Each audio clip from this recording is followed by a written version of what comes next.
सुप्रभात दर्शक बंधु आज फेब्रुआरी 10 तारिख मंगलवार चलतु नजर पकाइबा आज देश विदेश प्रमुख खबर गुड़िक किंतु ता पूर्व जदि आपण मैंने आम वीडियो को लाइक करना आम वीडियो को लाइक करी कमेंट रे जय जगन्नाथ लिखंतु। होली पूर्व बढ़िबो दरमा कर्मचारी खुशी खबर आसिबो अधिक टंका। केंद्र सरकारी कर्मचारी बड़ खबर खूब शीघ्र खुशी खबर देवाक जाउछंती केंद्रर मोदी सरकार 1 कोटी अधिक कर्मचारी और पेंशन भोगी खुशी खबर रही। महंगा भत्ता बा डीए हाइक को नहीं बड़ खबर एवं सामना को आसी।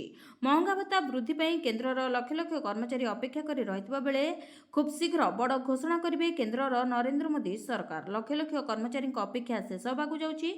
सूत्रରୁ मिलथिबा सूचना अनुसार सरकारी कर्मचारी और पेंशन भोगी आसंता होली पूर्व बड़ उपहार दे पारती सरकार। तेबे केंद्रीय कर्मचारी डीए वृद्धि अपेक्षार केबे हेबो अंत। वास्तव में केंद्र सरकार वर्ष को 2 थर महंगा भत्ता और महंगा रिलीफ को संशोधन करती।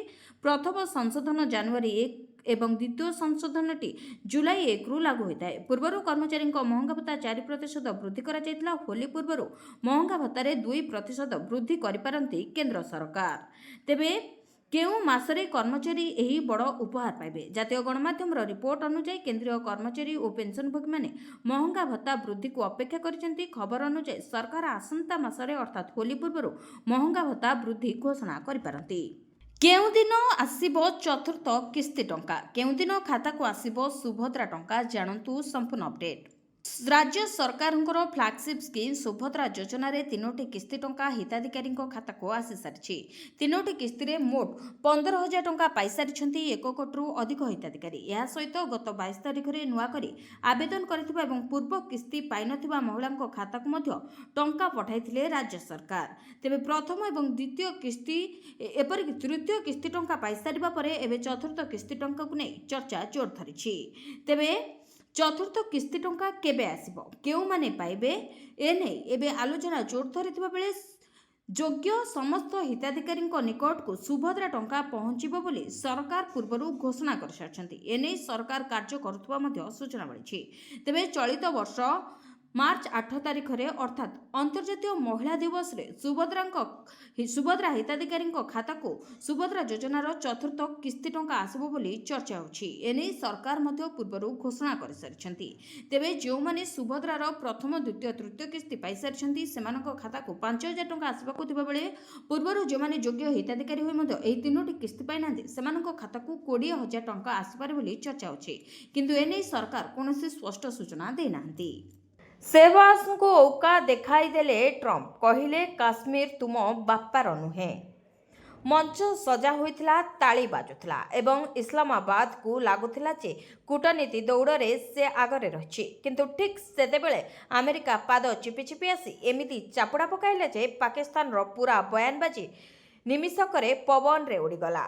प्रकृत घटना होची भारत अमेरिका मध्यवर्तीकालीन वाणिज्य चुक्तिनामा घोषणा करा जायतिला, जेउथिरे अमेरिका भारतर एक सरकारी मानचित्र जारी करितिला जहा वर्तमान उभय पाकिस्तान और चीन रो असुविधा को बढ़ाइछि। एही मानचित्र रे जम्मू काश्मीर पीओके समेत भारतर अनेक अंश देखिबाकु मिलिछि। खाली एतिक नुहे वर्ष वर्षरु चीन जो अंचल उपरे निजर हक जाहिर करुछि ताहाको अक्सई चीन बोली कुहा जाय ताकु मध्य एही मानचित्र रे देखिबाकु मिलितला।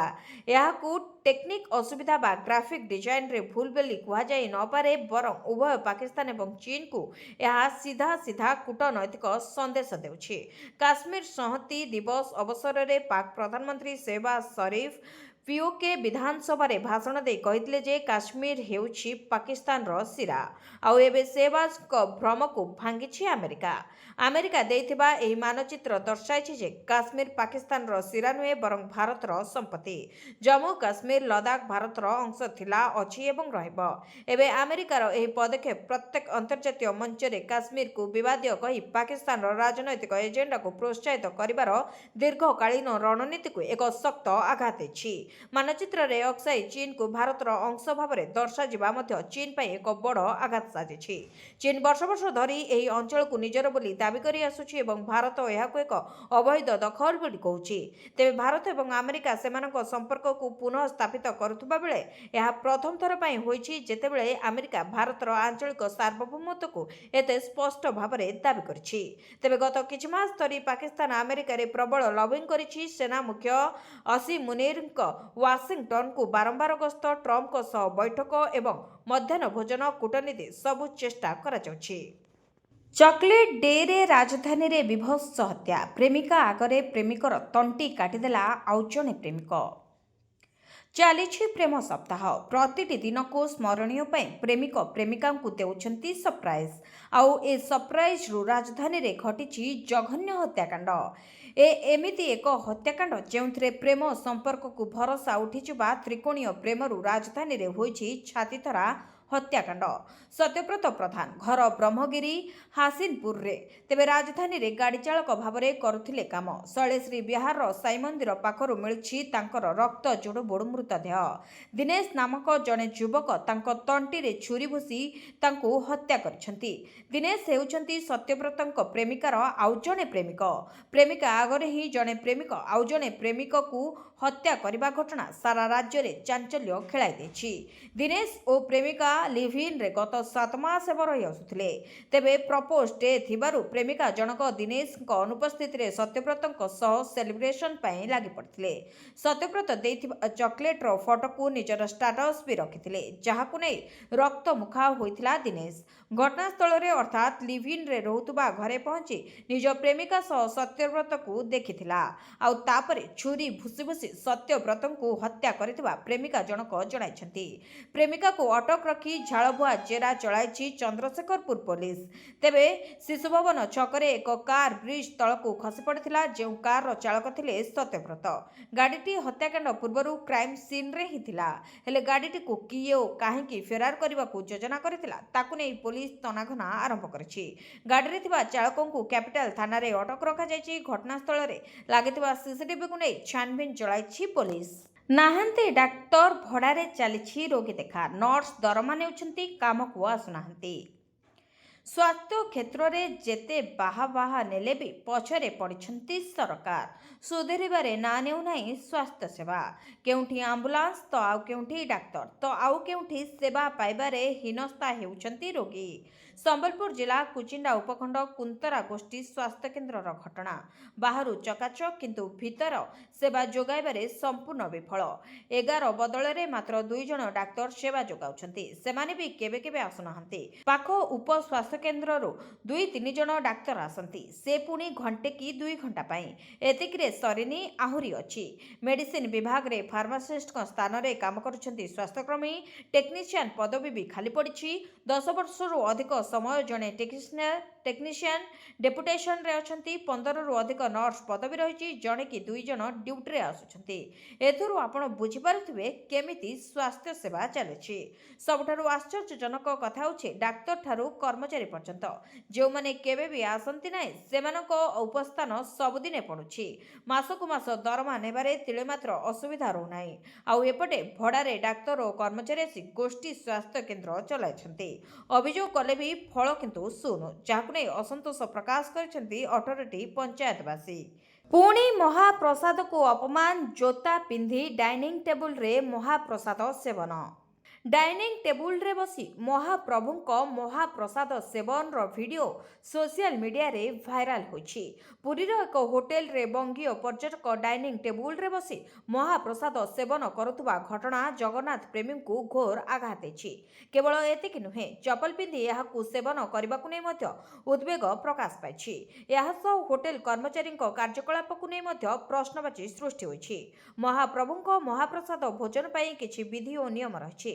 ମାତ୍ର ଏହାକୁ ଅନେକ ସ୍ଥଳରେ ପାଳନ କରାଯାଉନଥିବା ଦେଖିବାକୁ ମିଳିଛି। ମହାପ୍ରସାଦ ପ୍ରତି ଅସମ୍ମାନ କରାଯାଉଥିବା ଘଟଣା ସାମ୍ନାକୁ ଆସିବା ପରେ ଏକ ହୋଟେଲର ଡାଇନିଂ ଟେବୁଲରେ କିଛି ପର୍ଯ୍ୟଟକ ମହାପ୍ରସାଦ ସେବନ କରିବା ଚିତ୍ର ଲୋକଲୋଚନକୁ ଆସିଛି।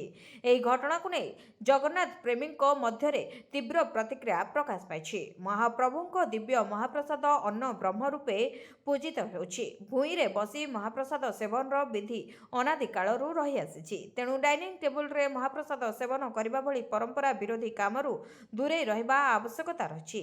ହୋଟେଲଗୁଡ଼ିକ ମଧ୍ୟ ଏ ଦିଗରେ ଦୃଷ୍ଟି ଦେବା ସହ ନିଜ ଅତିଥିଙ୍କୁ ଏଭଳି କାମରୁ ବିରତ ରହିବାକୁ ସଚେତନ କରିବା ଉଚିତ। ଏଥିପାଇଁ ପୁରୀରେ ଥିବା ହୋଟେଲମାନଙ୍କରେ ଗାଇଡଲାଇନ୍ ଆଣିବା ପାଇଁ ସାଧାରଣରେ ଦାବି ହୋଇଛି। ମମତା ବାନାର୍ଜୀଙ୍କ ଆବେଦନ ଉପରେ ସର୍ବୋଚ୍ଚ ନ୍ୟାୟାଳୟଙ୍କ ପ୍ରତିକ୍ରିୟା, କହିଲେ ଏସ୍ଆଇଆର୍ରେ ବାଧା ସୃଷ୍ଟି କରିବାକୁ ଦିଆଯିବନି। ସ୍ୱତନ୍ତ୍ର ଭୋଟର ତାଲିକା ସଂଶୋଧନ ବା ଏସ୍ଆଇଆର୍ ବିରୋଧରେ ପଶ୍ଚିମବଙ୍ଗ ମୁଖ୍ୟମନ୍ତ୍ରୀ ମମତା ବାନାର୍ଜୀଙ୍କ ସମେତ ରାଜ୍ୟରେ ଅନ୍ୟ କେତେଜଣଙ୍କ ପକ୍ଷରୁ ସୁପ୍ରିମକୋର୍ଟରେ ଆବେଦନ ଦାୟର ହୋଇଥିଲା। ଏହି ଆବେଦନଗୁଡ଼ିକ ଉପରେ ଶୁଣାଣି ଜାରି ରହିଥିବା ବେଳେ ରାଜ୍ୟରେ ଚାଲିଥିବା ଏସ୍ଆଇଆର୍ରେ କୌଣସି ପ୍ରକାର ବାଧା ସୃଷ୍ଟି କରିବାକୁ ଅନୁମତି ଦେବେ ନାହିଁ ବୋଲି ସୁପ୍ରିମକୋର୍ଟ ମନା କରିଦେଇଛନ୍ତି। ପ୍ରଧାନ ବିଚାରପତି ଜଷ୍ଟିସ୍ ସୂର୍ଯ୍ୟକାନ୍ତ, ଜଷ୍ଟିସ୍ ଜୟମାଲ୍ୟ ବାଗ୍ଚି ଓ ଜଷ୍ଟିସ୍ ଏନ୍.ଭି. ଅଞ୍ଜେରିଆଙ୍କୁ ନେଇ ଗଠିତ ଖଣ୍ଡପୀଠ ପଶ୍ଚିମବଙ୍ଗରେ ଏସ୍ଆଇଆର୍ ସମ୍ପର୍କିତ ଆବେଦନଗୁଡ଼ିକର ଶୁଣାଣି କରିଥିଲେ। ଏଥିରେ ଅନ୍ୟ ପ୍ରସଙ୍ଗଗୁଡ଼ିକ ମଧ୍ୟରେ ତାର୍କିକ ଅସଙ୍ଗତି, ତାଲିକାରେ ଭୋଟରମାନଙ୍କୁ କିପରି ବର୍ଗୀକୃତ କରାଯାଇଛି ତାହା ଚ୍ୟାଲେଞ୍ଜ କରୁଥିଲା। ତେବେ ମମତା ଦୀର୍ଘ ଦିନ ହେଲା ଏସ୍ଆଇଆର୍ ନେଇ ନିର୍ବାଚନ ଆୟୋଗଙ୍କ ସହିତ ମୁହାଁମୁହିଁ ହୋଇଥିବା ବେଳେ ଗତ ସପ୍ତାହରେ ସୁପ୍ରିମକୋର୍ଟରେ ବ୍ୟକ୍ତିଗତ ଭାବେ ହାଜର ହୋଇ ନିଜ ଆବେଦନ ଉପରେ ପକ୍ଷ ରଖିଥିଲେ। ତେବେ ଗଣତନ୍ତ୍ରର ସୁରକ୍ଷା ପାଇଁ ଏସ୍ଆଇଆର୍ ପ୍ରସଙ୍ଗରେ ହସ୍ତକ୍ଷେପ କରିବାକୁ ଅନୁରୋଧ କରିଥିଲେ। ଅନ୍ୟପକ୍ଷରେ ଚୂଡ଼ାନ୍ତ ଭୋଟର ତାଲିକା ପ୍ରକାଶିତ ହେବା ପର୍ଯ୍ୟନ୍ତ ରାଜ୍ୟ ପୋଲିସ ଅଧିକାରୀମାନଙ୍କୁ ଭାରତୀୟ ନିର୍ବାଚନ ଆୟୋଗଙ୍କ ଅଧୀନରେ ରଖିବା ପାଇଁ ସନାତନ ସଂସଦ ଦ୍ୱାରା ଦାୟର ଏକ ଜନସ୍ୱାର୍ଥ ମାମଲା ମଧ୍ୟ ସୁପ୍ରିମକୋର୍ଟଙ୍କ ଦ୍ୱାରା ବିଚାର କରାଯାଇଥିଲା। ଏହାର ଜବାବରେ ନିର୍ବାଚନ ଆୟୋଗ ପଶ୍ଚିମବଙ୍ଗରେ ହିଂସା, ଧମକ ଏବଂ ଏସ୍ଆଇଆର୍ ସମ୍ବନ୍ଧୀୟ କର୍ତ୍ତବ୍ୟରେ ହସ୍ତକ୍ଷେପ ସମ୍ପର୍କରେ ଅଭିଯୋଗ କରିଥିଲେ। ଶରଦ ପାୱାରଙ୍କ ସ୍ୱାସ୍ଥ୍ୟାବସ୍ଥା ବିଗିଡ଼ିଲା, ଶ୍ୱାସକ୍ରିୟାରେ ଅସୁବିଧା, ହସ୍ପିଟାଲରେ ଭର୍ତ୍ତି। ଏନ୍ସିପି ବା ସପା ଅଧ୍ୟକ୍ଷ ଶରଦ ପାୱାରଙ୍କ ସ୍ୱାସ୍ଥ୍ୟାବସ୍ଥା ହଠାତ୍ ବିଗିଡ଼ି ଯାଇଛି। ପାୱାରଙ୍କୁ ବାରାମତୀରୁ ପୁଣେ ନିଆଯାଇ ରୁବି ହଲ୍ କ୍ଲିନିକ୍ରେ ଭର୍ତ୍ତି କରାଯାଇଛି। ପାୱାରଙ୍କ କାର୍ଯ୍ୟାଳୟରୁ ଜଣାପଡ଼ିଛି ଯେ ସେ ଜ୍ୱର ଓ କାଶରେ ପୀଡ଼ିତ ଥିଲେ। ତାଙ୍କୁ ନିଶ୍ୱାସ ନେବାରେ କଷ୍ଟ ହେଉଥିଲା। ତେବେ ବାରାମତୀ ତାଲୁକାର କାଠବାଡ଼ିରେ ଦିବଙ୍ଗତ ନେତା ତଥା ପୂର୍ବତନ ଉପମୁଖ୍ୟମନ୍ତ୍ରୀ ଅଜିତ ପାୱାରଙ୍କର 13 ଦିନିଆ ଶ୍ରାଦ୍ଧବାର୍ଷିକୀ ପାଳନ କରାଯାଉଥିଲା। ଶରଦ ପାୱାର ଓ ତାଙ୍କ ପରିବାରର ଅନ୍ୟ ସଦସ୍ୟମାନେ ଏଥିରେ ଯୋଗ ଦେବାର କାର୍ଯ୍ୟକ୍ରମ ଥିଲା, କିନ୍ତୁ ହଠାତ୍ ଶରଦ ପାୱାରଙ୍କ ସ୍ୱାସ୍ଥ୍ୟାବସ୍ଥା ବିଗିଡ଼ି ଯାଇଥିଲା। ଏହି କାରଣରୁ ସେ କାର୍ଯ୍ୟକ୍ରମରେ ଯୋଗ ଦେଇ ପାରିନଥିଲେ। ରିପୋର୍ଟ ଅନୁସାରେ ଶରଦ ପାୱାରଙ୍କୁ କାଶ, ଜ୍ୱର ଓ ଥଣ୍ଡାରେ ସେ ପୀଡ଼ିତ ଥିଲେ। ତେଣୁ ଡାକ୍ତରଙ୍କର ଏକ ଦଳ ବାରାମତୀରେ ଗୋବିନ୍ଦବାଗରେ ତାଙ୍କ ବାସଭବନରେ ପହଞ୍ଚିଥିଲେ। ଡାକ୍ତରମାନେ ପାୱାରଙ୍କର ନିୟମିତ ଯାଞ୍ଚ କରିଥିଲେ। ଏହାପରେ ଡାକ୍ତରଙ୍କର ଏକ ଦଳ ପୁଣି ଥରେ ତାଙ୍କୁ ପରୀକ୍ଷା କରିବାକୁ ଆସିଥିଲେ। ତେବେ ଶରଦ ପାୱାରଙ୍କୁ ପୁଣେର ରୁବି ହସ୍ପିଟାଲରେ ଭର୍ତ୍ତି କରାଯାଇଛି। ତାଙ୍କ ଝିଅ ତଥା ସାଂସଦ ସୁପ୍ରିୟା ସୁଲେ ମଧ୍ୟ ତାଙ୍କ ସହିତ ଅଛନ୍ତି। ପରିବାରର ନିକଟତମ ସୂତ୍ର ଅନୁଯାୟୀ ଶରଦ ପାୱାର ଲଗାତାର କାଶ ଓ କଫ ସମସ୍ୟାରେ ପୀଡ଼ିତ ଅଛନ୍ତି। ତେବେ ଶରଦ ପାୱାରଙ୍କର ଗତ କିଛି ଦିନ ଧରି ଅସୁସ୍ଥ ଥିବା ଅନୁମାନ କରାଯାଉଛି। ଅସୁସ୍ଥତା ଯୋଗୁଁ ସେ ଗତ 2ରୁ 3 ମାସ ଧରି ସାଧାରଣ କାର୍ଯ୍ୟକ୍ରମଗୁଡ଼ିକୁ ପ୍ରାୟତଃ ଏଡ଼ାଇ ଆସୁଥିବା ବେଳେ ପୁତୁରା ଅଜିତ ପାୱାରଙ୍କର ହଠାତ୍ ମୃତ୍ୟୁ ପରେ ଦଳୀୟ କର୍ମୀ ଓ ଜନସାଧାରଣଙ୍କ ସହ ପୁଣି ସାକ୍ଷାତ ଆରମ୍ଭ କରିଛନ୍ତି। ବେଙ୍ଗଲକୁ ସତର୍କ କରାଇଲେ, ସମୟ ସୀମା ସପ୍ତାହେ ବଢ଼ାଇଲେ ସୁପ୍ରିମକୋର୍ଟ। ଭୋଟ ତାଲିକା ସଂଶୋଧନ ବା ଏସ୍ଆଇଆର୍ ପ୍ରସଙ୍ଗରେ ପଶ୍ଚିମବଙ୍ଗ ସରକାରକୁ ସତର୍କ କରାଇଛନ୍ତି ସୁପ୍ରିମକୋର୍ଟ। ଏସ୍ଆଇଆର୍ ପ୍ରକ୍ରିୟାରେ କୌଣସି ପ୍ରତିବନ୍ଧକ ବା ବାଧାକୁ କେବେ ହେଲେ ସହ୍ୟ କରାଯିବ ନାହିଁ। କିନ୍ତୁ ପ୍ରକ୍ରିୟାରେ ସୃଷ୍ଟି ହେଉଥିବା ସର୍ବୋଚ୍ଚ ଅଦାଲତ ଏଥିସହ ବେଙ୍ଗଲ ଏସ୍ଆଇଆର୍ ପ୍ରକ୍ରିୟାକୁ ଆଉ ଗୋଟିଏ ସପ୍ତାହ ପାଇଁ ବୃଦ୍ଧି କରିଛନ୍ତି।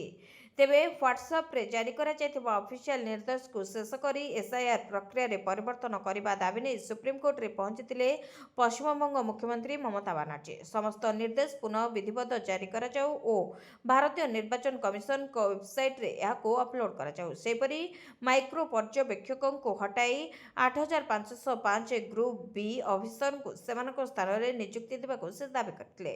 ଏହି ପ୍ରସଙ୍ଗର ଶୁଣାଣି କରି ଖଣ୍ଡପୀଠ କହିଥିଲେ ଯେ ଆମେ ସବୁ ପ୍ରକାରର ବାଧାବିଘ୍ନକୁ ହଟାଇବୁ, କିନ୍ତୁ ଏସ୍ଆଇଆର୍ ପ୍ରକ୍ରିୟାରେ ପ୍ରତିବନ୍ଧକ ସୃଷ୍ଟି କରିବାକୁ ଆମେ ଅନୁମତି ଦେବୁ ନାହିଁ। ଏହାକୁ ସମସ୍ତେ ଭଲ, ବିଶେଷ କରି ସବୁ ରାଜ୍ୟ ସରକାରମାନେ ବୁଝି ନିଅନ୍ତୁ। ଏଣିକି ପ୍ରତି ଶୁକ୍ରବାର ହସ୍ତତନ୍ତ ପୋଷାକ ପିନ୍ଧିବେ ରାଜସ୍ୱ କର୍ମଚାରୀ, ଦୁର୍ନୀତି ଓ ନିଶା ସେବନ କଲେ କାର୍ଯ୍ୟାନୁଷ୍ଠାନ। ଏଣିକି ପ୍ରତି ଶୁକ୍ରବାର ହସ୍ତତନ୍ତ ପୋଷାକ ପିନ୍ଧିବେ ରାଜସ୍ୱ ବିଭାଗର କର୍ମଚାରୀ ଓ ଅଫିସର। ଦୁର୍ନୀତିଗ୍ରସ୍ତ ଓ ନିଶା ସେବନ କଲେ ବି ହେବ କାର୍ଯ୍ୟାନୁଷ୍ଠାନ। ଓଡ଼ିଶା ରେଭିନ୍ୟୁ ଡିପାର୍ଟମେଣ୍ଟର ଅତିରିକ୍ତ ମୁଖ୍ୟ ସଚିବ ଭାବେ ଦାୟିତ୍ୱ ଗ୍ରହଣ କରିବା ପରେ ଏଭଳି ତାଗିଦ କରିଛନ୍ତି ଆଇଏଏସ୍ ଅରବିନ୍ଦ ପାଢ଼ୀ। ତେବେ ବିଭାଗର ଅଫିସର ଓ କର୍ମଚାରୀମାନଙ୍କୁ ଚିଠି ଲେଖି ପ୍ରଶାସନିକ ସଂସ୍କାରର ପାଠ ପଢ଼ାଇଛନ୍ତି। ମହାପ୍ରଭୁ ଶ୍ରୀ ଜଗନ୍ନାଥଙ୍କ ଭୂସମ୍ପତ୍ତି ସମେତ ସମସ୍ତ ସରକାରୀ ଜମିର ସୁରକ୍ଷା ପାଇଁ ସ୍ୱତନ୍ତ୍ର ନଜର ରଖିବାକୁ ନିର୍ଦ୍ଦେଶ ଦିଆଯାଇଛି। ଓଡ଼ିଶାର ସମୃଦ୍ଧ କଳା ଓ ସଂସ୍କୃତିକୁ ସମ୍ମାନ ଜଣାଇ ତଥା ବୁଣାକାରମାନଙ୍କୁ ପ୍ରୋତ୍ସାହିତ କରିବା ଉଦ୍ଦେଶ୍ୟରେ ପ୍ରତି ସପ୍ତାହର ଶୁକ୍ରବାର ଦିନ ବିଭାଗର ସମସ୍ତ କର୍ମଚାରୀ ଓ ଅଫିସର ହସ୍ତତନ୍ତ ପୋଷାକ ପିନ୍ଧିବାକୁ ସେ ପରାମର୍ଶ ଦେଇଛନ୍ତି। ଏହା କେବଳ ଏକ ପୋଷାକ ନୁହେଁ ବରଂ ଓଡ଼ିଶାର ପରିଚୟ ସହ ଯୋଡ଼ି ହେବାର ଏକ ମାଧ୍ୟମ ବୋଲି ସେ ଦର୍ଶାଇଛନ୍ତି। ଅରବିନ୍ଦ ପୂର୍ବରୁ ଯେଉଁ ବିଭାଗରେ କାର୍ଯ୍ୟ କରୁଛନ୍ତି ସେଠାରେ ମଧ୍ୟ ହସ୍ତତନ୍ତ ପୋଷାକ ପିନ୍ଧିବା ଉପରେ ସେ ଗୁରୁତ୍ୱ ଦେଇ ଆସିଛନ୍ତି। ବାଚସ୍ପତି ଓମ୍ ବିର୍ଲାଙ୍କ ବିରୋଧରେ ଆସିବ ଅନାସ୍ଥା। ଲୋକସଭା ବାଚସ୍ପତି ଗୃହ ପରିଚାଳନାରେ ପକ୍ଷପାତିତା କରୁଥିବା ଅଭିଯୋଗ କରିଛନ୍ତି ବିରୋଧୀ। ଏଥିପାଇଁ ତାଙ୍କ ବିରୋଧରେ ସେମାନେ ଅନାସ୍ଥା ପ୍ରସ୍ତାବ ଆଣିବାକୁ ଯୋଜନା କରୁଥିବା ଜଣାପଡ଼ିଛି।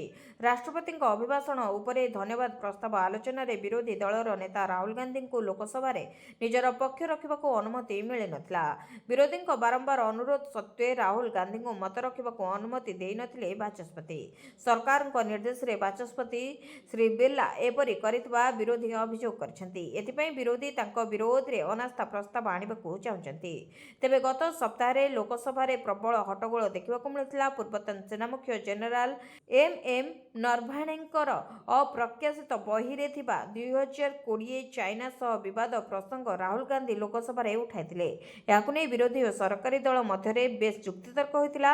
ରାହୁଲ ଗାନ୍ଧୀ ଅପ୍ରକାଶିତ ବହିରେ ଥିବା ତଥ୍ୟକୁ ଉପସ୍ଥାପନ କରିବାକୁ ଚାହୁଁଥିବାରୁ ବାଚସ୍ପତି ଏଥିପାଇଁ ଅନୁମତି ଦେଇନଥିଲେ। ସୁନା ଦରକୁ ନେଇ ଆମେରିକାରୁ ବଡ଼ ଖବର। ଅର୍ଥ ସଚିବ କହିଲେ କାରଣ। ସୁନା ଦରକୁ ନେଇ ଆମେରିକାରୁ ଆସିଲା ବଡ଼ ଖବର। ଅର୍ଥ ସଚିବ କାରଣ କହିଛନ୍ତି। ସାମ୍ପ୍ରତିକ ସମୟରେ ସୁନା ଓ ରୂପାର ମୂଲ୍ୟରେ ବଡ଼ ପରିବର୍ତ୍ତନ ଆସିଛି। ସୁନା ଓ ରୂପା ମୂଲ୍ୟରେ ବୃଦ୍ଧି ମଧ୍ୟ ଦେଖିବାକୁ ମିଳୁଛି। ଏତେ ଦିନ ଧରି ସୁନାର ମୂଲ୍ୟ ବୃଦ୍ଧି ପାଇଁ ଅନେକ କାରଣ ଦର୍ଶାଯାଇଥିଲା, କିନ୍ତୁ ଏବେ ଆମେରିକାର ଟ୍ରେଜେରୀ ସଚିବ ସ୍କଟ୍ ବେସେଣ୍ଟ ସୁନାର ମୂଲ୍ୟ ବୃଦ୍ଧିକୁ ନେଇ ଗୁରୁତ୍ୱପୂର୍ଣ୍ଣ ରାୟ ଦେଇଛନ୍ତି। ତେବେ ଆମେରିକାର ଟ୍ରେଜେରୀ ସଚିବ ସ୍କଟ୍ ବେସେଣ୍ଟ ଗତ ସପ୍ତାହରେ ସୁନା ମୂଲ୍ୟ ବୃଦ୍ଧି ପାଇଁ ଚୀନ ବ୍ୟବସାୟୀମାନଙ୍କୁ ଦାୟୀ କରିଛନ୍ତି। ଫକ୍ସ ନ୍ୟୁଜ୍ର ମର୍ଣ୍ଣିଂ ଫ୍ୟୁଚର କାର୍ଯ୍ୟକ୍ରମରେ ସେ କହିଥିଲେ ଯେ ଚୀନରେ ସୁନା ମୂଲ୍ୟରେ ଅସ୍ଥିରତା ଯୋଗୁଁ ପରିସ୍ଥିତି ନିୟନ୍ତ୍ରଣ ବାହାରକୁ ଚାଲିଯାଇଛି। ସେମାନେ ସେଠାରେ ମାର୍ଜିନ ଆବଶ୍ୟକତାକୁ କଡ଼ାକଡ଼ି କରୁଛନ୍ତି। ମୁଁ ଭାବୁଛି ଏହା ସୁନାର ଏକ ଆନୁମାନିକ ବୃଦ୍ଧି ବା ବେସେଣ୍ଟ ଏହା କହିଛନ୍ତି। ତେବେ ଆନୁମାନିକ କ୍ରୟ, ଭୂ ରାଜନୈତିକ ଉତ୍ତେଜନା ଓ ଫେଡେରାଲ ରିଜର୍ଭର ସ୍ୱାଧୀନତା ବିଷୟରେ ଚିନ୍ତା ସୁନା ମୂଲ୍ୟରେ ରେକର୍ଡ ବୃଦ୍ଧି ପାଇଛି। କିନ୍ତୁ ଗତ ସପ୍ତାହରେ ହଠାତ୍ ପରିବର୍ତ୍ତନ ଘଟିଥିଲା। ଡଲାର ଏହାର ପ୍ରଥମ ସାପ୍ତାହିକ ବୃଦ୍ଧି ପାଇଛି। ତେବେ ପ୍ରଥମ ଥର ପାଇଁ 50,000 ଅତିକ୍ରମ କରିଥିବା ବେଳେ ଏହା ଆମେରିକା ଅର୍ଥନୀତି ଓ କର୍ପୋରେଟ ଆୟ ବିଷୟରେ ନିବେଶକଙ୍କ ଆଶାବାଦକୁ ବୃଦ୍ଧି କରିଛି। ରାସନ କାର୍ଡରେ ସାମିଲ କରନ୍ତୁ ଫ୍ୟାମିଲି ସଦସ୍ୟଙ୍କ ନାମ, ଫ୍ରିରେ ମିଳିବ ଚାଉଳ ଗହମ। ବର୍ତ୍ତମାନ ରାସନ କାର୍ଡ ଏକ ଗୁରୁତ୍ୱପୂର୍ଣ୍ଣ ଡକୁମେଣ୍ଟ ହୋଇଯାଇଛି, ଯେଉଁଥିରେ କେବଳ ମାଗଣା ସବସିଡିଯୁକ୍ତ ରାସନ ନୁହେଁ, ସରକାରୀ ଯୋଜନାର ଉତ୍ତମ ଲାଭ ମଧ୍ୟ ମିଳୁଛି। ତେବେ ଅନେକ ରାସନ କାର୍ଡଧାରୀ ଅଛନ୍ତି ଯେଉଁମାନେ ସେମାନଙ୍କ ରାସନ କାର୍ଡ ତାଲିକାରେ ଏକ ନୂଆ ପରିବାର ସଦସ୍ୟଙ୍କ ନାମ ଅପଡେଟ୍ କରିବାକୁ ଚାହୁଁଛନ୍ତି। ତେବେ ଆପଣ ଆଦୌ ବ୍ୟସ୍ତ ହୁଅନ୍ତୁ ନାହିଁ। ଏହି ଖବରଟି କେବଳ ଆପଣମାନଙ୍କ ପାଇଁ। ଯଦି ଆପଣ ରାସନ କାର୍ଡରେ ପରିବାରର କେଉଁ ନୂଆ ସଦସ୍ୟଙ୍କ ନାମ ଯୋଡ଼ିବାକୁ ଚାହୁଁଛନ୍ତି, ତାହେଲେ ଏହା ଦୁଇଟି ଉପାୟରେ ଆପଣ କରିପାରିବେ। ଗୋଟିଏ ହେଉଛି ଅନଲାଇନ୍ ଏବଂ ଅନ୍ୟଟି ହେଉଛି ଅଫଲାଇନ୍ ରାସନ କାର୍ଡ। ତେବେ ଅଫଲାଇନ୍ ରାସନ କାର୍ଡରେ ନୂଆ ନାମ ଯୋଡ଼ିବା ସହଜ ଅଟେ। ଏଥିପାଇଁ ଆପଣ ସର୍ବପ୍ରଥମେ ସ୍ଥାନୀୟ ଖାଦ୍ୟ ଯୋଗାଣ ବିଭାଗକୁ ଯାଆନ୍ତୁ। ଆପଣଙ୍କର ରାଜ୍ୟର ଜିଲ୍ଲା ଚୟନ କରନ୍ତୁ। ଆପଣଙ୍କୁ ଅଫିସକୁ ଯାଇ ରାସନ କାର୍ଡ ପାଇଁ ଆବଶ୍ୟକୀୟ ଫର୍ମ ପୂରଣ କରିବାକୁ ପଡ଼ିବ, ଯେଉଁଥିରେ ଆପଣ ଆବଶ୍ୟକୀୟ ଡକୁମେଣ୍ଟ ସହିତ ଏହାକୁ ଦାଖଲ କରିପାରିବେ। ଯଦି ଆପଣ ଅନଲାଇନ୍ ମାଧ୍ୟମରେ ରାସନ କାର୍ଡରେ ପରିବାରଙ୍କ ସଦସ୍ୟଙ୍କ ନାମ ଯୋଡ଼ିବାକୁ ଚାହୁଁଛନ୍ତି, ତାହେଲେ ଏହା ଅତ୍ୟନ୍ତ ସହଜ। ଆପଣ ନିଜ କମ୍ପ୍ୟୁଟର, ଫୋନ୍ କିମ୍ବା ଲ୍ୟାପଟପ୍ରେ ଅନଲାଇନ୍ରେ ଆବେଦନ କରିପାରିବେ। ଏଥିପାଇଁ ସର୍ବପ୍ରଥମେ ଆପଣଙ୍କୁ ଖାଦ୍ୟ ଯୋଗାଣ ବିଭାଗର ୱେବସାଇଟ୍କୁ ଯିବାକୁ ପଡ଼ିବ। ସେଠାରେ ଆପଣ ନୂଆ ମେମ୍ବରଙ୍କ ନାମ ଯୋଡ଼ିବେ। ଅପସନ୍ ଉପରେ କ୍ଲିକ୍ କରିବେ। ଏଠାରେ ଖୋଲାଯାଇଥିବା ଅନଲାଇନ୍ ଫର୍ମ ପୂରଣ କରିବେ, ଯାହାପରେ ଆବଶ୍ୟକୀୟ ଡକ୍ୟୁମେଣ୍ଟ ଅପଲୋଡ଼ କରିବେ ଏବଂ ଆପଣଙ୍କର ରାଜ୍ୟ ଅନୁଯାୟୀ ଆବେଦନ ଶୁଳ୍କ ଦେବାକୁ ପଡ଼ିବ। ଅନ୍ତିମ ଆବେଦନ ଫର୍ମ ଆପଣ ଶେଷରେ ଦାଖଲ କରିବେ। ଏହିପରି ଭାବରେ ଆପଣ 2ଟି ଉପାୟରେ ରାସନ କାର୍ଡ଼ରେ ନିଜ ପରିବାର ସଦସ୍ୟଙ୍କ ନାମ ଯୋଡ଼ିପାରିବେ। ବିନା ସୁଧରେ 20 ଲକ୍ଷ ପର୍ଯ୍ୟନ୍ତ ଲୋନ୍ ଦେବେ ସରକାର, ଜାଣନ୍ତୁ କେମିତି ପାଇବେ। ଯଦି ଆପଣ ଜଣେ ଉଦ୍ୟୋଗୀ କିନ୍ତୁ ଟଙ୍କା ଅଭାବରୁ ଆପଣଙ୍କର ବ୍ୟବସାୟିକ ବୃଦ୍ଧି କରିପାରୁନାହାନ୍ତି ଏବଂ ଆପଣ ଋଣ ପାଇପାରୁନାହାନ୍ତି, ତାହେଲେ ଆପଣ ଏବେ ବ୍ୟସ୍ତ ହେବାର କୌଣସି ଆବଶ୍ୟକତା ନାହିଁ, କାରଣ ପ୍ରଧାନମନ୍ତ୍ରୀ ମୁଦ୍ରା ଯୋଜନା ଆପଣଙ୍କୁ ସାହାଯ୍ୟ କରିବ। ଏହା ଭାରତ ସରକାରଙ୍କର ଏପରି ଏକ ଯୋଜନା ଯାହା ମାଧ୍ୟମରେ ଛୋଟ ବ୍ୟବସାୟୀମାନଙ୍କୁ ଋଣ ଦିଆଯାଏ। ପିଏମ୍ ମୁଦ୍ରା ଯୋଜନା ହେଉଛି ଏକ ପ୍ରକାରର NBFC ବା ଅଣ ବ୍ୟାଙ୍କିଂ ଆର୍ଥିକ କମ୍ପାନୀ ଯୋଜନା। ଏହା ବ୍ୟାଙ୍କ, MFI, କ୍ଷୁଦ୍ର ଆର୍ଥିକ ବ୍ୟାଙ୍କ ଏବଂ ଅନ୍ୟାନ୍ୟ NBFC ଗୁଡ଼ିକୁ ପାଣ୍ଠି ପ୍ରଦାନ କରେ, ଯେଉଁମାନେ ଛୋଟ ବ୍ୟବସାୟୀଙ୍କୁ ଋଣ ପ୍ରଦାନ କରନ୍ତି। ଏହି ଉପାୟରେ ଯେଉଁ କ୍ଷୁଦ୍ର ଉଦ୍ୟୋଗୀମାନଙ୍କୁ ଟଙ୍କାର ଆବଶ୍ୟକତା ଅଛି, ସେମାନେ ଋଣ ପାଇପାରିବେ। ଏହି ଯୋଜନାର ବିଶେଷ କଥା ହେଉଛି ଆପଣଙ୍କୁ କୌଣସି ଗ୍ୟାରେଣ୍ଟି କିମ୍ବା ସୁରକ୍ଷା ଦେବାକୁ ପଡ଼ିବ ନାହିଁ। ପ୍ରଧାନମନ୍ତ୍ରୀ ମୁଦ୍ରା ଯୋଜନା 4ଟି ଭାଗରେ ଋଣ ପ୍ରଦାନ କରେ। ଶିଶୁ ମୁଦ୍ରା ଲୋନ୍ରେ ଆପଣ 50,000 ଟଙ୍କା ପର୍ଯ୍ୟନ୍ତ ଋଣ ପାଇପାରିବେ। ସେପରି କିଶୋର ମୁଦ୍ରା ଲୋନ୍ରେ ଆପଣ 50,000ରୁ 5 ଲକ୍ଷ ଏବଂ ତରୁଣ ମୁଦ୍ରା ଲୋନ୍ରେ 5 ଲକ୍ଷରୁ 10 ଲକ୍ଷ। ତରୁଣ ମୁଦ୍ରା ପ୍ଲସ୍ ଲୋନ୍ରେ ଆପଣ 10 ଲକ୍ଷରୁ 20 ଲକ୍ଷ ଟଙ୍କା ପର୍ଯ୍ୟନ୍ତ ଋଣ ପାଇପାରିବେ। ଏହି ଲୋନ୍ ଛୋଟ ଦୋକାନୀ, ଗୃହ ବ୍ୟବସାୟ, ମହିଳା ଚାଷୀ, ପଶୁପାଳନ ଚାଷୀ, ଛୋଟ କାରିଗର, ଷ୍ଟାର୍ଟଅପ୍, MSME ୟୁନିଟ୍, ରାସ୍ତା ବିକ୍ରେତା, ଖୁଚୁରା ବ୍ୟବସାୟୀ, କ୍ଷୁଦ୍ର ନିର୍ମାତା, ସହଭାଗିତା ଫାର୍ମ ଏବଂ LLP ମାନଙ୍କୁ ଦିଆଯାଏ। ମାଗଣା ଘରକୁ ନେଇ ବଡ଼ ଖବର, ଜାଣନ୍ତୁ କାହାକୁ ମିଳିବ ପକ୍କା ଘର। ଅର୍ଥମନ୍ତ୍ରୀ ନିର୍ମଳା ସୀତାରମଣ ଫେବୃଆରୀ 1, 2026ରେ ସଂସଦରେ ତାଙ୍କର ଐତିହାସିକ ନବମ ବଜେଟ୍ ଉପସ୍ଥାପନ କରିଥିଲେ। ଏହି ବଜେଟ୍ ଏକ ବିକଶିତ ଭାରତର ଦୃଷ୍ଟିକୋଣକୁ ଆହୁରି ମଜବୁତ କରିଥିଲା, କିନ୍ତୁ ମଧ୍ୟବିତ୍ତ ଏବଂ ଗରିବଙ୍କ ପାଇଁ ପ୍ରଧାନମନ୍ତ୍ରୀ ଆବାସ ଯୋଜନା ପାଇଁ ଆବଣ୍ଟନ ଏବଂ ଭବିଷ୍ୟତ ରଣନୀତି ଦୃଷ୍ଟି ଆକର୍ଷଣ କରିଥିଲା। ଏହି ବଜେଟ୍ ଭାଷଣରେ କୌଣସି ପ୍ରମୁଖ ନୂଆ ଯୋଜନା ଘୋଷଣା କରାଯାଇନଥିଲେ ମଧ୍ୟ ସରକାର PMAY ସହରାଞ୍ଚଳ 2.0 ଏବଂ PMAY ଗ୍ରାମୀଣ କାର୍ଯ୍ୟକାରୀ କରିବା ପାଇଁ ତାଙ୍କର ପ୍ରତିବଦ୍ଧତାକୁ ଦୋହରାଇଥିଲେ। ସରକାରଙ୍କର ଲକ୍ଷ୍ୟ ଏବେ ସେହି ପରିବାରଙ୍କ ପାଖରେ ପହଞ୍ଚିବା ଯେଉଁମାନେ ପୂର୍ବରୁ ଏହି ଯୋଜନାର ଲାଭରୁ ବଞ୍ଚିତ ହୋଇଥିଲେ। ତେବେ ଗତବର୍ଷ ତୁଳନାରେ ଏହି ବଜେଟ୍ରେ ସହରାଞ୍ଚଳ ଗୃହ ନିର୍ମାଣ ପାଇଁ ପାଣ୍ଠିର ପରିଚାଳନା ଅଧିକ ରଣନୈତିକ ହୋଇଛି।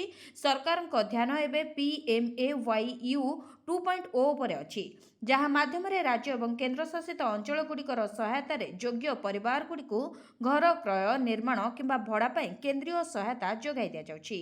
ଏହି ଯୋଜନା ଅଧୀନରେ ଆର୍ଥିକ ଦୃଷ୍ଟିକୋଣରୁ ଦୁର୍ବଳ ବର୍ଗ, ନିମ୍ନ ଆୟ ଗ୍ରୁପ୍ ଏବଂ ମଧ୍ୟମ ଆୟ ଗ୍ରୁପ୍ ଆଇର ପରିବାର ଆବେଦନ କରିବାକୁ ଯୋଗ୍ୟ ହେବେ।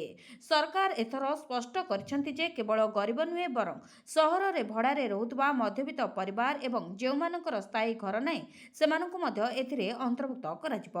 ଘରେ ଝିଅ ଥିଲେ ଆସିଲା ଖୁସି ଖବର। ଝିଅଙ୍କୁ ମିଳିବ 5 ଲକ୍ଷ ଟଙ୍କା। ସୁକନ୍ୟା ସମୃଦ୍ଧି ଯୋଜନାରେ ଆଜି ହିଁ କରନ୍ତୁ ନିବେଶ। କେନ୍ଦ୍ର ସରକାରଙ୍କ ପକ୍ଷରୁ ଅନେକ ପ୍ରକାର ସେଭିଂ ଯୋଜନା କାର୍ଯ୍ୟକାରୀ ହେଉଛି, ଯାହାକି ସାଧାରଣ ଲୋକଙ୍କ ପାଇଁ ବେଶ୍ ଲାଭଦାୟୀ ସାବ୍ୟସ୍ତ ହୋଇଛି। ସରକାରଙ୍କର ଏଭଳି ଏକ ଯୋଜନା ହେଉଛି ସୁକନ୍ୟା ସମୃଦ୍ଧି ଯୋଜନା, ଯାହା କନ୍ୟା ସନ୍ତାନଙ୍କ ସୁରକ୍ଷିତ ଭବିଷ୍ୟତକୁ ଦୃଷ୍ଟିରେ ରଖି ପ୍ରଣୟନ କରାଯାଇଛି। ବର୍ତ୍ତମାନ ଏହି ସ୍କିମ୍ରେ ସରକାରଙ୍କ ପକ୍ଷରୁ ମିଳୁଥିବା 8% ଲାଭାଂଶକୁ ବୃଦ୍ଧି କରି 8.2% କରାଯାଇଛି। ଏହି ସ୍କିମ୍ରେ ଆପଣ 15 ବର୍ଷ ପର୍ଯ୍ୟନ୍ତ ଝିଅ ନାଁରେ ବ୍ୟାଙ୍କରେ ଏକ ଆକାଉଣ୍ଟ ଖୋଲି ଟଙ୍କା ଜମା କରିପାରିବେ। ବର୍ଷକୁ 250 ଟଙ୍କାରୁ ଆରମ୍ଭ କରି 1.5 ଲକ୍ଷ ଟଙ୍କା ପର୍ଯ୍ୟନ୍ତ ନିବେଶ କରିପାରିବେ। ଯଦି ଆପଣ ଏହି ସ୍କିମ୍ରେ ମାସିକ 1,000 ଟଙ୍କା 15 ବର୍ଷ ପାଇଁ ନିବେଶ କରନ୍ତି, ତେବେ 1,80,000 ଜମା କରି 21 ବର୍ଷ ପରେ 5 ଲକ୍ଷ ଟଙ୍କା ପାଇପାରିବେ। ତେଣୁ ତୁରନ୍ତ ନିବେଶ କରନ୍ତୁ ଏହି ସୁକନ୍ୟା ସମୃଦ୍ଧି ଯୋଜନାରେ ଆଉ ଲାଭ ଉଠାନ୍ତୁ। ରାସନ କାର୍ଡ ଧାରୀଙ୍କ ପାଇଁ ଖୁସି ଖବର, ଏଣିକି ମାସକୁ ମିଳିବ ମୁଣ୍ଡପିଛା 2,000 ଟଙ୍କା।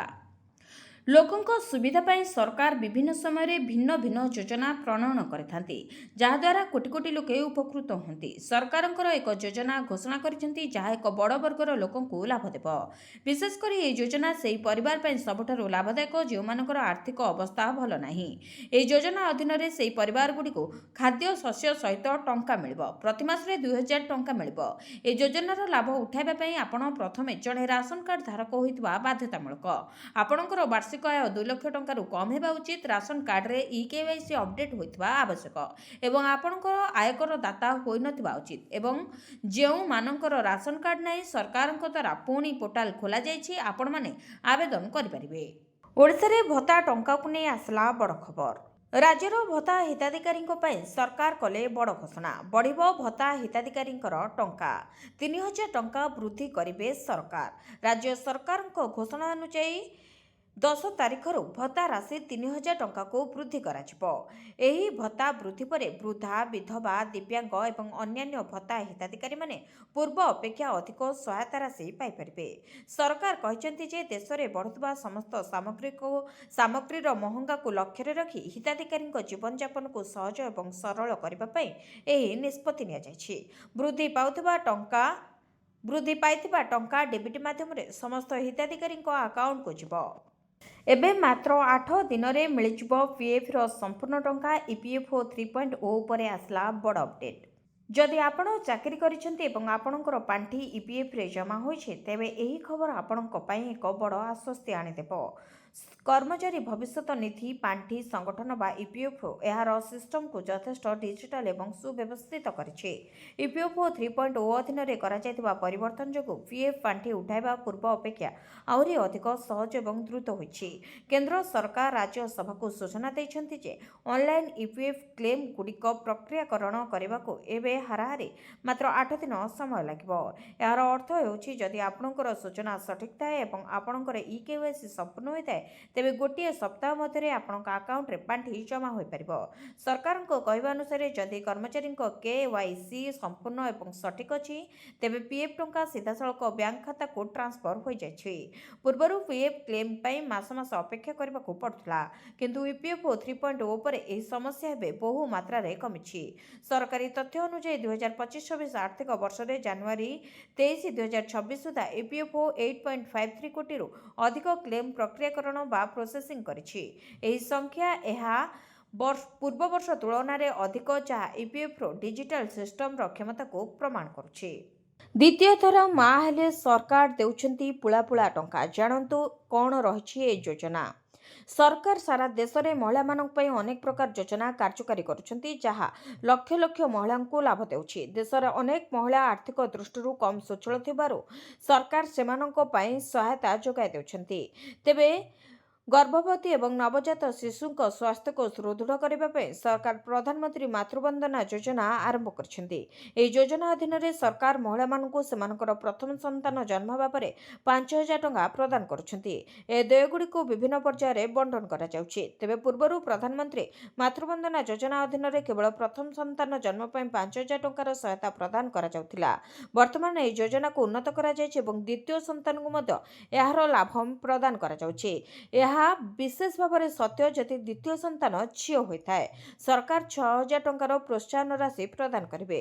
ଯୋଗ୍ୟ ମହିଳାଙ୍କୁ ସୁବିଧା ପାଇବା ପାଇଁ ପ୍ରଥମେ ଆବେଦନ କରିବାକୁ ପଡ଼ିବ। ଆବେଦନ ବିନା ସେମାନେ କୌଣସି ଟଙ୍କା ପାଇପାରିବେ ନାହିଁ। ତେବେ ଆବେଦନ ପ୍ରକ୍ରିୟା ସମୟରେ ସମସ୍ତ ଆବଶ୍ୟକୀୟ ଡକୁମେଣ୍ଟ ପ୍ରଦାନ କରିବା ବାଧ୍ୟତାମୂଳକ। ତେବେ ପ୍ରଥମ ସନ୍ତାନ ପାଇଁ ଏହି ରାଶିକୁ 2ଟି କିସ୍ତିରେ ପ୍ରଦାନ କରାଯିବ। ପ୍ରଥମ କିସ୍ତି 3,000 ଏବଂ ଦ୍ୱିତୀୟ କିସ୍ତି ଟଙ୍କା 2,000 ଟଙ୍କା। ସେପରି ଦ୍ୱିତୀୟ ସନ୍ତାନ ଝିଅ ହୋଇଥାଏ, ତେବେ ତାଙ୍କ ଜନ୍ମର 217 ଦିନ ମଧ୍ୟରେ ପଞ୍ଜୀକରଣ କରାଇବା ଆବଶ୍ୟକ। ଏହି ଛୋଟ ଭୁଲ ପାଇଁ ଆପଣଙ୍କ ଆକାଉଣ୍ଟକୁ ଆସିବନି 2,000 ଟଙ୍କା। ତୁରନ୍ତ ସାରିଦିଅନ୍ତୁ ଏହି କାମ। ପ୍ରଧାନମନ୍ତ୍ରୀ କିଷାନ ସମ୍ମାନ ନିଧି ଯୋଜନାର 22ତମ କିସ୍ତି ଫେବୃଆରୀ କିମ୍ବା ମାର୍ଚ୍ଚ 2026 ଶେଷ ତାରିଖରୁ ପାଇପାରିବେ। ଗଣମାଧ୍ୟମର ରିପୋର୍ଟ ଏବଂ ବଜେଟ୍ 2026ରୁ ମିଳିଥିବା ସୂଚନା ଅନୁଯାୟୀ ପ୍ରଧାନମନ୍ତ୍ରୀ ମୋଦି ଫେବୃଆରୀ ମାସର ଶେଷ ସପ୍ତାହ ଅର୍ଥାତ୍ ଫେବୃଆରୀ 20ରୁ 28 ତାରିଖ ମଧ୍ୟରେ ଏକ ବଟନ ଦବାଇ ଦେଶସାରା ଲକ୍ଷ ଚାଷୀଙ୍କ ଆକାଉଣ୍ଟକୁ 20,000 କୋଟି ଟଙ୍କାରୁ ଅଧିକ ଟଙ୍କା ସ୍ଥାନାନ୍ତର କରିବେ ବୋଲି ଆଶା କରାଯାଉଛି।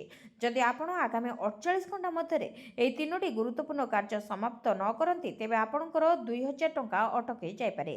ତେବେ ସେହିସବୁ କାମଗୁଡ଼ିକ କ'ଣ ଆସନ୍ତୁ ଜାଣିବା। ପ୍ରଥମେ ହେଉଛି ଇକେୱାଇସି। ତେବେ ଇକେୱାଇସି ସବୁଠାରୁ ଗୁରୁତ୍ୱପୂର୍ଣ୍ଣ। ସରକାର ସ୍ପଷ୍ଟ କରିଛନ୍ତି ଯେ ଇକେୱାଇସି ବିନା କୌଣସି ଟଙ୍କା ସ୍ଥାନାନ୍ତରିତ ହେବ ନାହିଁ। ଆପଣ pmkisan.gov.in ପୋର୍ଟାଲରେ ଯାଇ ଇକେୱାଇସି ବିକଳ୍ପ ଚୟନ କରି ଆପଣଙ୍କର ଆଧାର ନମ୍ବର ପ୍ରବେଶ କରି ଏବଂ ତାପରେ ଏକ ଓଟିପି ଦାଖଲ କରି ନିଜେ ଏହାକୁ ପୂରଣ କରିପାରିବେ। ସେଭଳି ନୂତନ ଚାଷୀ ପରିଚୟପତ୍ର ନିୟମ। ଏହି ବର୍ଷଠାରୁ ଅନେକ ରାଜ୍ୟରେ ବିଶେଷ କରି ଉତ୍ତରପ୍ରଦେଶ ଏବଂ ବିହାରରେ ଡିଜିଟାଲ ଚାଷୀ ପରିଚୟପତ୍ରକୁ ବାଧ୍ୟତାମୂଳକ କରାଯାଇଛି। ଏହି ପରିଚୟପତ୍ର ସିଧାସଳଖ ଆପଣଙ୍କର ଜମି ରେକର୍ଡକୁ ଆଧାର ସହିତ ଲିଙ୍କ କରୁଛି। ସେହିପରି ଆଧାର ଏବଂ ବ୍ୟାଙ୍କ ଆକାଉଣ୍ଟ ସହିତ ଲିଙ୍କ ରହିବା। ଯଦି ଆପଣଙ୍କର ବ୍ୟାଙ୍କ ଆକାଉଣ୍ଟ ଆଧାର ସିଡ୍ ହୋଇଥିବା ଆବଶ୍ୟକ ଏବଂ ଡିବିଟି ବା ପ୍ରତ୍ୟକ୍ଷ ଲାଭ ସ୍ଥାନାନ୍ତରଣ ପାଇଁ ସକ୍ଷମ ହେଉଥିବା ଆବଶ୍ୟକ। ଯଦି ଆପଣଙ୍କର ଆଧାର ଏବଂ ବ୍ୟାଙ୍କ ଆକାଉଣ୍ଟ ଲିଙ୍କ୍ ନାହିଁ ତାହେଲେ ଆପଣଙ୍କର ଟଙ୍କା ଆସିପାରିବ ନାହିଁ।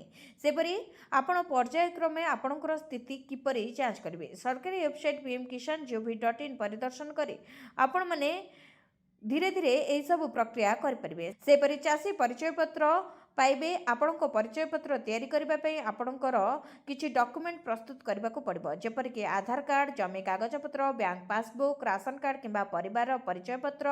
ଯଦି ଆପଣ ଏହାକୁ ଅନଲାଇନରେ କରିପାରିବେ ନାହିଁ ତାହେଲେ ଆପଣ ଏହାକୁ ଅଫଲାଇନରେ ମଧ୍ୟ କରିପାରିବେ। ରାସନ କାର୍ଡ଼ ଧାରୀଙ୍କୁ ଫ୍ରିରେ ମିଳିବ ଗ୍ୟାସ୍ ସିଲିଣ୍ଡର। ଖାତାକୁ ଆସିବ 800 ଟଙ୍କା ସବସିଡି। ରାସନ କାର୍ଡ଼ ଧାରୀଙ୍କ ପାଇଁ ବଡ଼ ଖୁସି ଖବର। ଦିଲ୍ଲୀ ସରକାର ହୋଲି ଓ ଦୀପାବଳି ଅବସରରେ ଯୋଗ୍ୟ ରାସନ କାର୍ଡ଼ଧାରୀ ପରିବାରଙ୍କୁ ମାଗଣା ଏଲ୍ପିଜି ଗ୍ୟାସ୍ ସିଲିଣ୍ଡର ଦେବାକୁ ନିଷ୍ପତ୍ତି ନେଇଛନ୍ତି। ମୁଖ୍ୟମନ୍ତ୍ରୀ ରେଖା ଗୁପ୍ତାଙ୍କ ଅଧ୍ୟକ୍ଷତାରେ ବସିଥିବା କ୍ୟାବିନେଟ୍ ବୈଠକରେ ଏହି ପ୍ରସ୍ତାବକୁ ମଞ୍ଜୁରୀ ମିଳିସାରିଛି। ମୁଖ୍ୟମନ୍ତ୍ରୀ ରେଖା ଗୁପ୍ତା ସାମ୍ବାଦିକ ସମ୍ମିଳନୀରେ କହିଥିଲେ ଯେ ପ୍ରତ୍ୟେକ ମାଗଣା ଗ୍ୟାସ୍ ସିଲିଣ୍ଡର ପାଇଁ 853 ଟଙ୍କା ରାଶି ଡିବିଟି ମାଧ୍ୟମରେ ଯୋଗ୍ୟ ଲାଭାର୍ଥୀଙ୍କ ବ୍ୟାଙ୍କ ଖାତାକୁ ପଠାଯିବ। ଏହି ରାଶି ହୋଲି ପୂର୍ବରୁ ଲାଭାର୍ଥୀଙ୍କ ଖାତାରେ ଜମା ହେବ। ଏହି ମାଗଣା ଗ୍ୟାସ୍ ସିଲିଣ୍ଡର ଯୋଜନା ପାଇଁ ସରକାର 242 କୋଟି ବରାଦ କରିଛନ୍ତି ବୋଲି ମୁଖ୍ୟମନ୍ତ୍ରୀ କହିଥିଲେ। ତେବେ ପ୍ରାପ୍ତ ସୂଚନା ଅନୁଯାୟୀ ମୁଖ୍ୟମନ୍ତ୍ରୀ ରେଖା ଗୁପ୍ତାଙ୍କ ଅଧ୍ୟକ୍ଷତାରେ ଅନୁଷ୍ଠିତ କ୍ୟାବିନେଟ୍ ବୈଠକରେ ଏଥିପାଇଁ 242 କୋଟି ଟଙ୍କା ଅନୁମୋଦନ କରାଯାଇଥିଲା। ଏହି ଯୋଜନା ଅଧୀନରେ ରାଜଧାନୀର ସମସ୍ତ ରାସନ କାର୍ଡ଼ଧାରୀ ପରିବାର ପ୍ରତିବର୍ଷ 2ଟି ସିଲିଣ୍ଡର ସମକକ୍ଷ ଆର୍ଥିକ ସହାୟତା ପାଇବେ। ଏହି ବର୍ଷ ହୋଲି ପୂର୍ବରୁ ପ୍ରତ୍ୟକ୍ଷ ଲାଭ ହସ୍ତାନ୍ତର ମାଧ୍ୟମରେ ଏହି ରାଶି ପରିବାର ମୁଖ୍ୟଙ୍କ ବ୍ୟାଙ୍କ ଆକାଉଣ୍ଟକୁ ସିଧାସଳଖ ସ୍ଥାନାନ୍ତରିତ କରାଯିବ। ମୁଖ୍ୟମନ୍ତ୍ରୀ ଏହା ମଧ୍ୟ କହିଥିଲେ ଯେ ପାଇପଡ୍ ନ୍ୟାଚୁରାଲ ଗ୍ୟାସ୍ ବା ପିଏନ୍ଜି କନେକ୍ସନ ବ୍ୟବହାର କରୁଥିବା ଯୋଗ୍ୟ ରାସନ କାର୍ଡ଼ଧାରୀ ପରିବାରମାନେ ମଧ୍ୟ ଏହି ଯୋଜନାର ଲାଭ ପାଇପାରିବେ। ଭିଡ଼ିଓଟିକୁ ଶେଷ ଯାଏ ଦେଖିଥିବାରୁ ଆପଣଙ୍କୁ ଧନ୍ୟବାଦ। ଯଦି ଆପଣମାନେ ଏପର୍ଯ୍ୟନ୍ତ ଆମ ଭିଡ଼ିଓକୁ ଲାଇକ୍ କରିନାହାନ୍ତି, ଆମ ଭିଡ଼ିଓକୁ ଲାଇକ୍ କରି କମେଣ୍ଟରେ ଜୟ ଜଗନ୍ନାଥ ଲେଖନ୍ତୁ। ଏଥିସହିତ ଆମ ଚ୍ୟାନେଲକୁ ସବସ୍କ୍ରାଇବ୍ କରି ପାଖରେ ଥିବା ବେଲ୍ ଆଇକନ୍କୁ ପ୍ରେସ୍ କରନ୍ତୁ।